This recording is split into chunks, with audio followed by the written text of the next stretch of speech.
பெண்ணை பற்றி சொல்கிறாங்க. நான் என்ன சொல்ல விரும்புகிறேன், ஏன்னா நீங்கள் பொது மேடையிலே மனைவி துணைவின்னு பேசுகிற உங்கள் கூட்டம், உங்களுடைய சின்ன வீடு பெரிய வீடுக்கெல்லாம் தெருக்களுக்கு பேர் வச்சிங்க. நீங்கள் பேசுகிற அரசியல்லாம் சரின்னா எங்கள் அண்ணா அப்படி இருந்துட்டு போட்டுமே பெண்ணை பல்லு இருக்கவன் பக்கோடா திங்கிறேன் அப்படின்னு நினச்சிக்கிறோம் நாங்கள். ஆனாலும் ஒரு 10 ஆடியோ ரிலீஸ் பண்ணுறதுனால கட்சி அடிச்சுலாம் நினைக்கிறாங்களா? ஸோ நான் பர்சனலாக நான் ஒன்று கூட சொல்ல விரும்புகிறேன். அந்த ஆடியோ ரிலீஸ் பண்ணக்கூடிய அன்பான நண்பர்களுக்கு, அண்ணன் சீமான் அவர்களே பொது மேடையிலே அந்த வார்த்தையை பேசினாலும், இந்த ஆடியோவில் இருந்த வார்த்தையை அவர் கட்சியினுடைய தொண்டர்களை பார்த்து, நிர்வாகிகளை பார்த்து பொது மேடையிலே அந்த பீப் பீப் பீப் போடக்கூடிய அந்த வார்த்தையில் பேசினாலும், என்னை போன்ற சீமான் தம்பிகள் சீமானன் சொல்லக்கூடிய சின்னத்தில் தான் ஓட்டு போடுவோம். போலவே நாம் தமிழர் கட்சி அழிச்சிட்டான்னு வச்சுக்கொடுங்க. யாரை தேர்ந்தெடுக்க விரும்புகிறார்கள் அப்படின்ற ஒரு கேள்வி இருக்கு இல்லையா? இந்த கேள்விக்கு பதில் என்ன அப்படின்னு பார்க்கும்பொழுது, திமுக குடும்பமாக அப்படியே ஆண்டுகிட்டு வரணும். நண்பர்களுக்கு வணக்கம். நான் உங்கள் நண்பன் குரு முருகன்.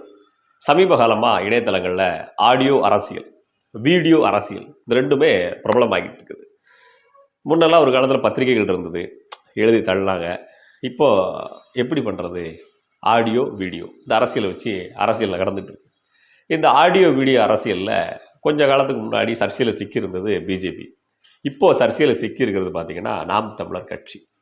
நாம் தமிழர் கட்சி இளைஞர்கள் மனதில் ஒரு புதுவிதமான தாக்கத்தை ஏற்படுத்தியிருக்குது இந்த நாட்டில். இந்த தாக்கத்தை ஏற்படுத்தி ஒரு அரசியல் களத்தில் தனக்கென்று ஒரு வாக்கு வங்கி வச்சுருக்கிறது அது நீங்கள் எல்லாரும் அறிஞ்ச விஷயந்தான். அப்போ இந்த கட்சியை உடச்சி சிதைச்சி அழிச்சிடணும் அப்படிங்கிற முடிவை ஆப்போசிட் பார்ட்டி எடுக்கிறாங்க.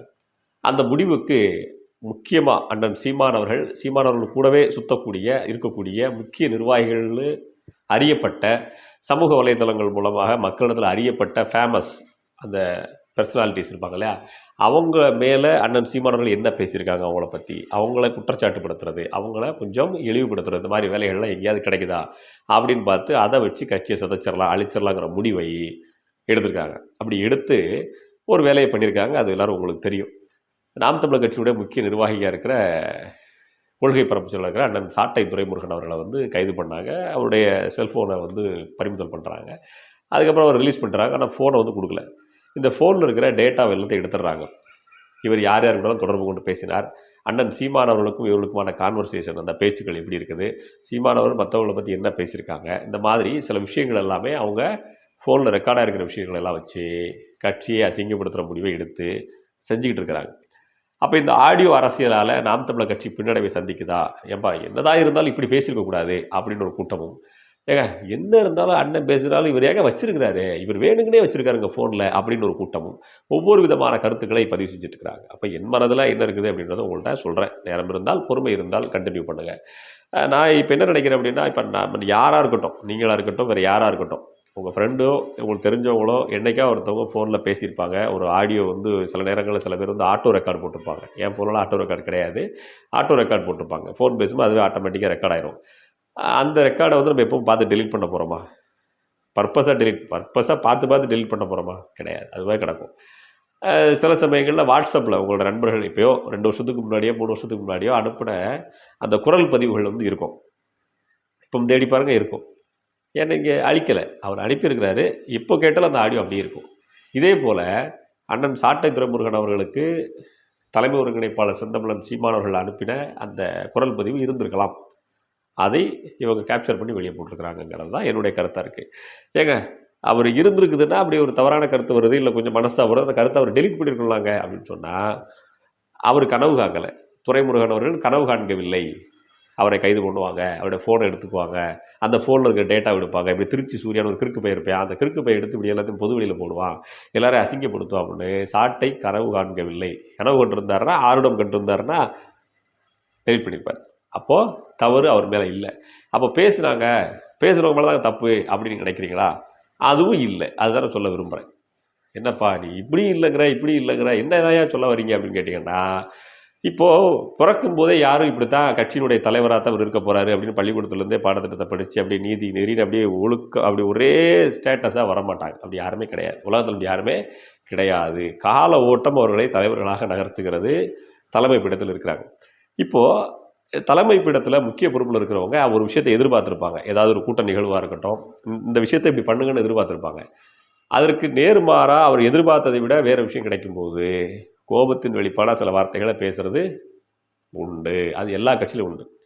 இப்போ நாம் தமிழர் கட்சியோட ஆடியோ ரிலீஸ் ஆகிருக்குது, அதனால் உங்களுக்கு தெரியுது. விசிகனுடைய ஆடியோ ரிலீஸ் ஆனால், திமுக ஆடியோ ரிலீஸ் ஆனால், பிஜேபியோட ஆடியோ ரிலீஸ் ஆனால், கம்யூனிஸ்டோட ஆடியோ ரிலீஸ் ஆனால், காங்கிரஸ் கூட்டம் நடத்தினாலே உள்கட்சி பூசலுங்க. 2 சேரெல்லாம் உடச்சி எரிஞ்சிருவாங்க, கட்சியை 2 உடச்சி வச்சுருக்காங்க. அதிமுக கட்சியே 3 இருக்குது.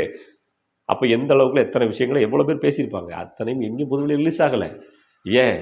இந்த கட்சிகள்லாம் தங்களை சமரசம் செஞ்சுக்கிறது. எதில் சமரசம் செஞ்சுக்குது? துட்டு பணம்ன்ற இடத்துல சமரசம் செஞ்சுக்கிறாங்க. பணம்ன்ற இடத்துல சமரசம் செஞ்சு திமுகவுடனோ அல்லது அதிமுகவுடனோ கூட்டணி வைத்துக் கொள்கிறார்கள். மேலே காங்கிரஸ் அல்லது பிஜேபியோட கூட்டணி வச்சுக்கிறாங்க. ஆனால் இந்த 2 செட்டப், இந்த 4 கட்சிகளோட கூட்டணி கிடையாது அப்படின்ற முடிவை அண்ணன் சீமானவர்கள் பல முறை சொல்லிட்டாங்க. தேர்தல் கூட்டணி கிடையாது அப்படின்றத சொல்லிடுச்சு. அப்படி இருக்கும் பொழுது இந்த கட்சி ஒரு இளைஞர்கள் மனதில் ஒரு தாக்கத்தை ஏற்படுத்தி வருது. இந்த கட்சியினுடைய கூட்டத்தில் பங்கேற்றுக்கிற இளைஞர்கள் யாருமே மது குடிக்கிறது இல்லை, புகையை அருந்துறது இல்லை. எப்படி இப்படி ஒரு ஒரு ஒரு கூட்டத்தை உருவாக்க முடியும்? தனி ஒருவனால் இப்படி உருவாக்க முடியும் அப்படின்ற கேள்விக்குறி மற்ற கட்சிகளுக்கு இருக்குது. இப்போ திமுக எங்கேயாவது மது ஒழிப்புக்கு தொண்டர்கள் போராடி பார்த்துருக்கீங்களா? அதிமுக ஆட்சியில் இருக்கும்போது போராடினாங்க. அதுக்கு பிறகு அதிமுக எங்கேயாவது போராடி பார்த்துருக்கீங்களா? காங்கிரஸ் எங்கேயாவது மது ஒழிப்புக்கு போராடி பார்த்துருக்கீங்களா? எங்க பிஜேபி எங்கேயா போராடி பார்த்துருக்கீங்களாங்க? கம்யூனிஸ்ட்டு, விசிகா பேசும், மக்கள் நல கூட்டணி போது பேசும். கண்ணாடி விரியனுக்கோ கட்டு விரியனுக்கோ 4-3 சீட்டுக்காக நாங்கள் அப்படியே 4 முறை 40 முறை நடந்தோம்னு சொல்லோம். அதுக்கப்புறம் பேசாது. அப்படி இருக்கிற பொழுது மது ஒழிப்பு குறித்து பேசக்கூடிய ஒரே கட்சியாக இருக்கிறது நாம் தமிழர் கட்சி. வரதட்சணை வாங்காதீங்க பேசக்கூடிய கட்சியாக இருக்கிறது நாம் தமிழர் கட்சி. கல்வி இலவசப்படுத்த வேண்டும் அப்படின்னு சொல்கிறது நாம் தமிழர் கட்சி. கல்வி இலவசப்படுத்த வேண்டும் சொல்கிறதுக்கும் இந்த ஆடியோவுக்கு என்னப்பா பிரச்சனைனா, இன்னைக்கு இருக்கிற பெரிய பெரிய கல்வி நிறுவனங்கள் நடத்துகிற எல்லாருமே ஏதோ ஒரு கட்சியில் எக்ஸ்எம்எல்ஏவாவோ இல்லை இப்போ இருக்கிற எம்எல்ஏவாவோ எக்ஸ்எம்பியாவோ ப்ரெசன்ட் எம்பியாவோ அல்லது எம்பியினுடைய பையனாவோ இருக்கிறாங்க. அரசியல் வியாபாரிகள் தான் கல்வியை வியாபாரம் பார்க்குறாங்க. அவங்களுக்கு கல்வி வள்ளல்னு அவங்களே பட்டம் கொடுத்துக்குவாங்க. கல்வி நிறுவனங்களை ஒரு எலிமெண்ட்ரி ஸ்கூல் நடத்துகிற, ஒரு பால்வாடி ஸ்கூல் நடத்துகிறவர் 3 மெடிக்கல் காலேஜ் வச்சுருக்காப்புல, இன்ஜினியரிங் காலேஜ் நிறையா வச்சுருக்காப்புல, தனியாக ஒரு கட்சி வச்சுருக்காப்புல, எம்பியாகவும் இருந்திருக்காப்புல. உங்களுக்கு நான் யாரை சொல்கிறேன்னு தெரியும். கடந்த முறை பிஜேபியோட கூட்டணியில் இருந்தாப்புல, தனக்கென்று தனியாக நியூஸ் சேனலே வச்சுருக்காரு. எது எங்கேருந்து வந்துச்சு வருமானம்? பள்ளிக்கூடம் நடத்துனாரு, பள்ளிக்கூடத்தை தொடங்கினார், வாத்தியாராக தொடங்கினார் வாழ்க்கையை. இன்னைக்கு ஒரே தலைமுறையில் இத்தனை கோடி சொத்து. மெடிக்கல் காலேஜ் 2 காலேஜ் 3 காலேஜ் வச்சுருக்காரு, இன்ஜினியரிங் காலேஜ் வச்சுருக்காரு. இதில் எங்கேருந்து வந்தது? அவங்களுக்கு இந்த நாடு கொடுக்குற பட்டம் என்ன? கல்வி வள்ளல். ஆனால் நாம் தமிழர் கட்சி அவங்களுக்கு கொடுக்குற பட்டம் என்ன? கல்வி வியாபாரிகள், கல்வி திருடர்கள், வியாபாரிகள்னு சொல்கிறோம். இந்த வார்த்தைகள் எல்லாமே மெல்ல அவங்கள பாதிக்குது. அவங்களுக்கு இருக்கிற படைபலம் பணபலம் எல்லாமே நாம் தமிழர் கட்சி அழிச்சு முடிக்கணுங்கிற முடிவு எடுக்குது. இப்போ இந்த முடிவை எடுத்துட்டு இவங்க நினைக்கிறது போலவே நாம் தமிழர் கட்சி அழிச்சிட்டான்னு வச்சுக்கொடுங்க. யாரை தேர்ந்தெடுக்க விரும்புகிறார்கள் அப்படின்னு ஒரு கேள்வி இருக்கு இல்லையா? இந்த கேள்விக்கு பதில் என்ன அப்படின்னு பார்க்கும்பொழுது, திமுக குடும்பமாக அப்படியே ஆண்டுகிட்டு வரணும். இளைய தளபதி வந்துட்டார், அங்கே உதயநிதி ஸ்டாலின் வந்துட்டார். தளபதிக்கு பிறகு இளைய தளபதி வந்தாச்சு. உதயநிதி ஸ்டாலின் ஆட்சி படத்தில் இருக்கணுங்கிற முடிவு தொண்டர்கள் இருக்கிறாங்க. துணை முதல்வர் கொடுங்க அப்படின்னு கேட்குறாங்க. அடுத்த தேர்தல் வந்து முதல்வரே அவர் தாங்க அப்படின்னு பிரச்சாரம் பண்ணுவாங்க. இந்திய சுதந்திரம் அடைஞ்சு மறந்த கூட்டம் அது. இந்த பக்கம் அதிமுக சைடு அம்மா இருந்தாங்களாமா, அம்மா கூடவே இவங்க இருந்தாங்களாமா, அதனால் இவங்க முதலமைச்சர் ஆகணுமாமா. எப்படி? இப்போ இந்த 2 பேரில் ஒருத்தவங்களை முதலமைச்சர் ஆகிறதுக்காக ஒரு கட்சி, ஒரு தொண்டர்கள் பாடுபடணும்னு நினைக்கிறாங்க. இந்த கல்வி வியாபாரிகள், இந்த மீடியா வியாபாரிகள். இந்த கூட்டத்துக்கு மத்தியில் தான் ஒரு கட்சி தானே உருவாகி எப்படி போகிறதுன்னு தெரியாமல் தட்டு தடுமாறி ஏதோ இருக்கிற பணத்தை வச்சு பஞ்ச பராரிகளுடைய கூட்டத்தில் இருந்துக்கிட்டு ரேஷன் கடையில் இலவச அரிசிக்கு வரிசையில் நிற்கிற கூட்டத்தில் இருக்கிற மக்களை நம்பி தேர்தல் வாக்கு அரசியல் ஈடுபடுறாங்க. ஊருக்கு ஒருத்தன் சாராயம் குடிக்காமல் பீடி சிகரெட் குடிக்காமல் இருக்கான். ஊருக்கு ஒருத்தன், அந்த ஊருக்கு ஒருத்தன் அந்த ஒருத்தன் வந்து செய்கிறான், தனக்கான கூட்டத்தை உருவாக்குறான். அப்படி உருவாக்குன கூட்டம் தான் இந்த நாம் தமிழர் கட்சி. இந்த கட்சி அவ்வளோ சீக்கிரம் அழிச்சு பிடிச்சலாம் நினைக்கிறாங்க. அது சாத்தியமே இல்லை. ஏன்னா மற்ற கட்சியில் இருக்கிற தொண்டர்கள் மது குடிச்சிட்டு தான் கூட்டத்துக்கு போவாங்க. இந்த தொண்டர்கள் என்ன சொன்னாலும் தலைவர் சொன்னால் கேட்பாங்க. ஆனால் நாம் தமிழர் கட்சி அப்படி இல்லை.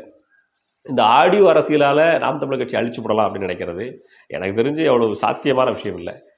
15 வருஷமாக 12 வருஷமாக அண்ணன் சீமானவர்கள் உருவாக்கி கட்டமைத்து கொண்டு வந்த அந்த இளைஞர் பட்டாளத்தை, அவர் உருவாக்குன அந்த கட்சியை, அவர் குரல்லே வெளிவந்த ஒரு 10 ஆடியோ ரிலீஸ் பண்ணுறதுனால கட்சி அழிச்சுலாம் நினைக்கிறாங்களா? ஸோ நான் பர்சனலாக ஒன்று கூட சொல்ல விரும்புகிறேன். அந்த ஆடியோ ரிலீஸ் பண்ணக்கூடிய அன்பான நண்பர்களுக்கு, அண்ணன் சீமானவர்களே பொது மேடையிலே அந்த வார்த்தையை பேசினாலும் இந்த ஆடியோவில் இருந்த வார்த்தையை அவர் கட்சியினுடைய தொண்டர்களை பார்த்து, நிர்வாகிகளை பார்த்து, பொது மேடையிலே அந்த பீப் பீப் பீப் போடக்கூடிய அந்த வார்த்தையில் பேசினாலும் என்னை போன்ற சீமான் தம்பிகள் சீமானிடம் சொல்லக்கூடிய சின்னத்தில் தான் ஓட்டு போடுவோம். சீமான் சொல்லக்கூடிய நபருக்கு தான் ஓட்டு போடுவோம். அதில் எந்த மாற்றமும் இல்லை. ஏன் நீங்கள் உதயண்ணாவை பிரதமராக்கிற முயற்சி எடுக்கிறீங்க, உதயண்ணாவை முதலமைச்சராக்கிற முயற்சி எடுக்கிறீங்கன்னா நீங்கள் கொத்தடிமைகள். உங்ககிட்ட அரசியல் கற்றுக்கிறது நீங்கள் சொல்கிற அரசியல் செய்யணுங்கிற அவசியம் புடலங்க எங்களுக்கு இல்லை. அந்த பக்கம் அம்மா கூடவே இருந்தாங்கங்கிறதுக்காக சின்னம்மா A1 அக்யூஸ்ட் கூடவே இருந்தாங்கங்கிறதுக்காக நாங்கள் வந்துட்டு அவங்களையும் முதலமைச்சராக்கணுங்கிற முடிவை நீங்கள் எடுத்தீங்கன்னா நீங்கள் சொல்கிற அரசியல் செய்ய வேண்டிய அவசியம் புடலங்க எங்களுக்கு இல்லை. நாட்டையே ஆண்டுகிட்டு இருக்கிற நீங்கள் ஒரு 4 அணைக்கட்டு கூட கெட்டாமல் நாடு முழுமைக்கும் உலகம் முழுமைக்கும் சுற்றி வடை சுட்டுக்கிட்டு இருக்கிற பிஜேபி கூட்டம் நீங்கள் சொல்கிற அரசியல் செய்கிற முயற்சியில் சீமான் தம்பிகள் இல்லை. சொந்த கட்சியை காப்பாற்ற முடியாமல் இருக்கிற 500 கட்சிகளோட கூட்டணி வச்சுக்கிட்டு நடைபயணம் போய்கிட்டு பாராளுமன்றத்தில் என்ன பேசுகிறதுன்னு தெரியாமல் இருக்கிற கட்சியாக இருக்கிற காங்கிரஸ் செய்யக்கூடிய அரசியலை செய்கிறதுக்கான முடிவை சீமான் தம்பிகள் எடுக்கிறது இல்லை. அப்படின்னா எங்களுடைய வாக்கு யாருக்கானது? எங்களுடைய வாக்கு யாருக்கானது? அண்ணன் சீமானவர்கள் இன்னும் 10 தேர்தலை சந்தித்து தோற்று போனாலும் பரவாயில்ல, அவர் சொல்கிற கட்சிக்கு தான் ஓட்டு. அந்த முடிவை நான் எடுக்கிறேன். ஆடியோ அரசியல் இல்லை. பொது மேடையில் இதே போல் அண்ணன் சீமானவர்கள் பேசினாலும் ஏன் ஓட்டு அவரு தான்ப்பா. அது ஏன் அப்படின்னு கேட்டிங்கன்னா, கொஞ்ச நேரம் முன்னாடி சொன்னேன் இல்லையா, கல்வி வியாபாரிகள், அடுத்தாக்கில் மருத்துவ வியாபாரிகள், இந்த 2 பேரால் அந்த நாடு சீரழிஞ்சது போதும். பிணவரையில் கொண்டு போய் பணத்தை ஒழிச்சு வச்சுருக்கிறாயா? இங்கே சாப்பாட்டுகள் இல்லாமல் பல பேர் இருக்கிறான் அப்படின்னு சொல்ல விரும்பலை. ரேஷனில் இலவசமாக அரிசி போட்டுருவீங்க. ஆனால் வாழ்க்கையை நகர்த்துறதுக்கு கஷ்டப்படுறது கூட்டம் எத்தனை பேர் இருக்கிறாங்க? பணம் மிச்ச பணங்க. பேங்க் ஒருத்தன் சம்பாதிக்கிறான். இப்போ நீங்கள் சம்பாதிக்கிறீங்க, அந்த பணத்தை கொண்டு எங்கே போடுவீங்க? ஒன்றும் பேங்க்கில் போடுவீங்க, இல்லை நிலம் வாங்குவீங்க, இல்லை தங்கம் வாங்குவீங்க, ஏதாவது ஒரு இன்வெஸ்ட்மெண்ட் பண்ணி வைப்பீங்க. அப்போ மிச்சம் இருக்கிற பணத்தை என்ன பண்ணுவீங்க? கொஞ்சம் வீட்டு செலவுக்கு இருக்கட்டும், வீட்டில் வச்சு வைப்பீங்க. ஆனால் அந்த பையன் பிணவரையில் அவன் வச்சிருக்கிற காலேஜோட பிணவரையில் பணத்தை ஒழிச்சு வச்சிருக்கிறான். அப்போ எவ்வளவு பணம் மிச்சமாக இருக்குது? பேங்க்கில் இருக்கும் கணக்கு கட்ட முடியாத பணம். இதெல்லாம் எங்கிருந்து வந்துச்சுது? வெறும் எம்எல்ஏ வேலைக்கு சேர்ந்ததுனால வந்துச்சு. 5 வருடம் பதவியில் இருக்கிற எம்எல்ஏ வேலை. எம்எல்ஏங்கிறது அதிகாரம் இல்லை, வேலை. மக்கள் போட்டு சம்பளம் கொடுக்குற வேலை. 1,05,000 இன்னைக்கு சம்பளம். அவங்க சேர்ந்தப்ப 55,000 சம்பளம். ஆனால் இந்த ஒரு 5 வருடம் சேர்ந்த இந்த எம்எல்ஏ வேலையில் இத்தனை கோடி சம்பாதிக்க முடியும்னா அந்த அரசியலை உடச்சேர்க்கிறதுக்கு ஒரு ஆம்பளை வரணும். ஒருத்தருமே இல்லை. இப்போ தமிழக களத்தில் இல்லாததால், யாரும் இல்லாததால் அண்ணன் சீமானவர்களை தொடர்ந்து ஆதரிக்கிறோம். நீங்கள் ஆடியோ அரசியல் பேசுங்க, வீடியோ அரசியல் கூட விடுங்க, அதை பற்றி எங்களுக்கு ஒன்றும் இல்லை. இன்னும் சில பேர் சொல்கிறாங்க, அண்ணன் சீமானவர்களையும் சில பெண்ணை பற்றி சொல்கிறாங்க. நான் என்ன சொல்ல விரும்புகிறேன், ஏன்னா நீங்கள் பொது மேடையிலே மனைவி துணைவின்னு பேசுகிற உங்கள் கூட்டம், உங்களுடைய சின்ன வீடு பெரிய வீடுக்கெல்லாம் தெருக்களுக்கு பேர் வச்சிங்க. நீங்கள் பேசுகிற அரசியல்லாம் சரின்னா எங்கள் அண்ணன் அப்படி இருந்துட்டு போட்டுமே, பெண்ணை பல்லு இருக்கவன் பக்கோடா திங்கிறேன் அப்படி நினச்சிக்கிறோம் நாங்கள். ஆனாலும் எங்களுடைய வாக்கு அண்ணன் சீமானவர்களுக்கு தான். இந்த முடிவை நான் எடுத்துக்கிறேன். என் முடிவில் எள்ளளவும் எந்த காலத்திலும் மாற்றம் இல்லை. அதனால் இந்த சில பேர் கருத்து சொல்கிறேன், கருத்து கந்தசாமிகளாக இருக்கிற அப்படின்ற பெயரில் தூய தமிழ் தேசியம் பேசுகிறோம். பாருங்கள், அவர் இப்படி செஞ்சுட்டாருங்க, அப்படி செஞ்சுக்க கூடாது அப்படின்னு கூட்டம் வர்றீங்க இல்லையா? உங்கள்ட்ட ஒரே ஒரு கேள்வி கேட்க விரும்புகிறேன். நீங்கள் சொல்கிற அந்த பியூர் தமிழ் தேசியம் அப்படி பேசக்கூடிய கூட்டங்கள் எல்லாம் ஒன்று சேர்ந்து எத்தனை ஓட்டு வாங்கிட முடியும்? வாக்கு அரசியல் இவ்வளோ தூரத்து கொண்டு வந்துட முடியும், நகர்த்திட முடியும்? இருக்குதா? பொது வெளிகளில் வாக்கு அரசியல்ங்கிற உங்களுக்கு ஒன்று இருக்குதா? இல்லை இல்லையா? அப்போ நீங்கள் எல்லாரும் சேர்ந்து நிற்க வேண்டிய இடம் இந்த ஒரு இடம் மட்டும்தான். இல்லைன்னா நீங்கள் திமுக ஸ்லீப்பர்ஸில் தான் இருந்துட்டு போகணும் கடைசி வரைக்கும். அதனால் தூய தமிழ் தேசியம் பேசுகிறேன், அண்ணன் சீமானவர்கள் தவறானவர் அப்படின்ற முடிவை எடுத்து பேசக்கூடிய, இணையதளங்களில் எழுதக்கூடிய அன்பான நண்பர்களே, உங்கள் முடிவை சற்று திருத்திக் கொள்ளுங்கள். சீமானவர்கள் மேலே நீங்கள் 1000 விமர்சனங்கள் வைக்கிறீங்க, சீமான தம்பி நான் எந்த விமர்சனத்தை வைக்கல. நீங்கள் வைக்கிற விமர்சனத்துக்கு நான் என்ன சொல்ல விரும்புகிறேன் அப்படின்னா, நீ எத்தனை விமர்சனம் வச்சாலும் இதே போல் அண்ணன் சீமானவர்களை போல் அரசியல் பேசுறதுக்கு தமிழக களத்தில் ஒரு ஆண்மகனை காண்பியுங்கள்.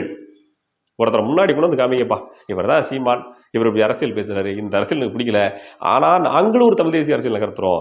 இந்த தமிழ் தேசிய அரசியல் திமுகவுக்கு எதிரானது, அதிமுகவுக்கு எதிரானது, கல்வி வியாபாரம் மருத்துவ வியாபாரத்துக்கு எதிரானது, அந்த அரசியல் நகரத்தில் இன்னொருவர் இருக்கிறார் அப்படின்னு ஒருத்தரை கொண்டு வந்து காமிங்க. அவருக்கு தேர்தல் காலத்தில் மக்களுடைய அங்கீகாரம் என்ன இருக்குன்னு காமிங்க. அதை காமிக்கும் பொழுது வேண்டுமானால் எங்கள் முடிவை மாற்றுவதற்கு பரிசீலனை செய்கிறோம். அப்போ மாத்திரம் சொல்லலை, பரிசீலனை செய்கிறோம்னு சொல்கிறோம். இதுதான் சீமான் தம்பிகளின் முடிவாக இருக்குது. அதனால் அந்த ஆடியோ அரசியல் பண்ணுறது, வீடியோ அரசியல் பண்ணுறது அப்படின்றதெல்லாம் விட்டுட்டு ஓரம் விட்டுட்டு நாம் தமிழர் கட்சியினுடைய கருத்துக்களின் மீது, கொள்கைகளின் மீது விமர்சனம் செய்யுங்கள் அப்படின்னு சொல்கிறத தான் உங்களிடத்துல சீமான் லட்சக்கணக்கான தம்பிகளில் கடைக்கோடி தம்பிகள் ஒருவனாக இருந்து இந்த விஷயத்தை உங்கள்கிட்ட சொல்ல விரும்புகிறேன். இப்போ இருந்து உங்களுக்கு நான் என்ன சொல்ல வரேன்னு புரிஞ்சிருக்கோம். சீமான தம்பிகளில் பல பேர் இப்படி தான் இருக்காங்க. பாடா ஆடியோவாது வீடியோவாது எங்கள் அண்ணன் குதினா குதிப்போம்டா, போடுனா போடும்டா ஓட்ட அவ்வளோதான்டா அப்படின்ற முடிவை நாங்கள் எடுத்தாச்சு. இந்த முடிவு மாறாது. அடுத்த பதிவில் மனதிலிருந்து பேசுறது சந்திக்கிறேன். நன்றி.